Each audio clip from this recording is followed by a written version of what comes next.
Dünyaya bugün Amerika Birleşmiş Ştatları yön verir, istiqamət verir və prosesləri də tənzimləmək üçün Amerika Birleşmiş Ştatları çox ciddi addımlar atır. İstər Rusiya-Ukrayna müharibəsinin taleyi, istər yaxın şərqdə İran, İsrail və yaxud da proksi təşkilatlar və İsrail münasibətləri, istər Cənubi Amerika və onun dünyaya təsir imkanları, istər Çin və Hindistan, o cümlədən də Cənubi Qafqaz məsələlərində, Avropa məsələlərində Amerika Birləşmiş Ştatlarının sözü kifayət qədər ciddi bir mesaj kimi qəbul olunur və hesablaşmağa da məhkumdurlar. Hətta Ukrayna-Rusiya müharibəsinin bir dönəmində Trump yenicə keçən ilin fevralında vəzifəsinə başlayarkən Ukrayna prezidentini qəbul etmişdi və çox rəncidə halda bir-birindən ayrılmışdılar. Və elə həmin görüşdən dərhal sonra Avropa liderləri Zelenskini qəbul etmişdilər. Onlar bircə görüş keçirərkən Zelenskiyə tövsiyə etmişdilər ki, Amerika Birləşmiş Ştatları ilə münasibətlərini, özəlliklə Trumpla münasibətlərini tənzimlə və normal bir məcraya yönəlt və sonraki mərhələlərdə biz bunun şahidi olduq. Ona görə də Amerika Birləşmiş Ştatlarının rolunu və yerini dünyada düzgün müəyyənləşdirərək biz bugün Sülh Şurasının bizə nə qədər vacib olduğunu və Sülh Şurasından Cənubi Qafqaz olaraq, təkcə Azərbaycan olaraq yox, Cənubi Qafqaz olaraq nələr götürə biləcəyimizin fərqində olmalıyıq. Ona görə də düşünürəm ki, bu strategiyada qurulan siyasət, bu strategiya üzərində atılan addımlar bugün günün nəbzi ilə səsləşir. Bəlkə geniş baxımından baxanda bu strateji addımlar fonunda situativ hesab oluna bilər, şəraitə uyğun hesab oluna bilər.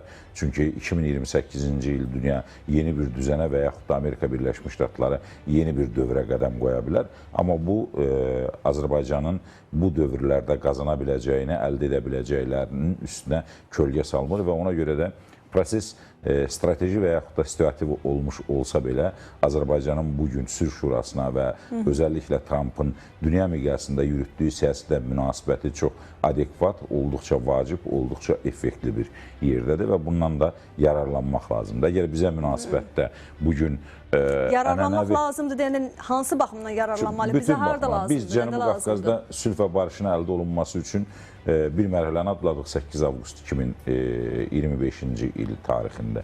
Bir mərhələni adladıq, Cənubi Qafqazda sülh və barış gəlir və Rusiyanın yavaş-yavaş əli, uzantıları Cənubi Qafqazdan kəsilir. Rusiyanın əli Cənubi Qafqazdan kəsildikcə artıq Ermənistan da həqiqətləri və münasibətlər sistemini yeni müstəviyə daşımağı bacaracaq. İndi Ermənistanın həqiqətləri müharibədən əvvəlki həqiqətlərdən və yaxud da müharibədən dərhal sonraki həqiqətlərdən 2025-ci ilin 8 avqustuna qədər olan həqiqətlərdən köklü surətdə fərqlənir.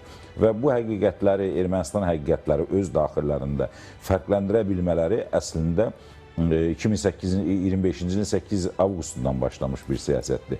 Bu istiqamətdə biz Cənubi Qafqazda sülh və barışı əldə edə bilsək, növbəti mərhələlərdə kataklizmlərdən, hətta dünya hansı mərhələyə qədəm qoymuş olsa belə, hansı müharibələr olmuş olsa belə, biz ən azı bəzi separatçı, revanşist və yaxud da bizi cəlb edə biləcək region müharibəsindən kənarda saxlaya bilər.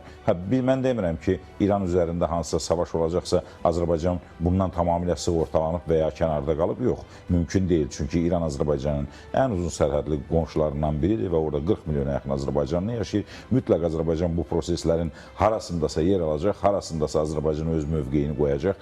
Çünki Türkiyə də bu məsələdə mövqeyini qoymağa məhkumdur İran məsələsində. Amma geniş müharibəyə cəlb olunmaq məsələsində təbii ki, bizim artıq başımızı qatan, həm də 30 il ərzində bizi həm iqtisadi, həm siyasi, həm hərbi cəhətdən geri salan region dövlətləri içərisində də hətta bir qədər də mövqeyimizi zəiflədən Ermənistan-Azərbaycan münaqişəsi artıq sıradan çıxır. O cümlədən Rusiyanın Azərbaycan daxilində separatçılıq elementlərinə niyyətlənməsi, xatırlayırsınızsa hələ 92-93-cü illərdə, biraz da ondan əvvəl 94-cü ildə Bakı metrosundakı partlayış və s. bütün bunlar hamısı Azərbaycanda etnik milli separatizmdən doğan və onun da Rusiyanın təsiri ilə həyata keçirilən bir separatizm olduğunu hər kəs bilirdi. İndi yavaş-yavaş Ermənistan-Azərbaycan münaqişəsi bəlli bir mərhələyə keçəndən sonra Rusiyanın burada etnik milli separatizm çərçivəsində hər hansı bir qrupu dəstəkləməsi və yaxud da hər hansı bir qrupun arxasında dayanaraq Azərbaycana qarşı geniş bir əməliyyat keçirməsi mümkünsüz görünür. Ona görə biz hansı situasiyadan yararlanmalıyıq? Biz Cənubi Qafqaza sülhün və barışın gəlməsi, növbəti mərhələlərdə region dövlətlərində baş verə biləcək iri proseslərdə artıq bizim itkisiz, təlatümsüz və bu proseslərdə ən azı minimum itkilərdən çıxmağımız demək olar.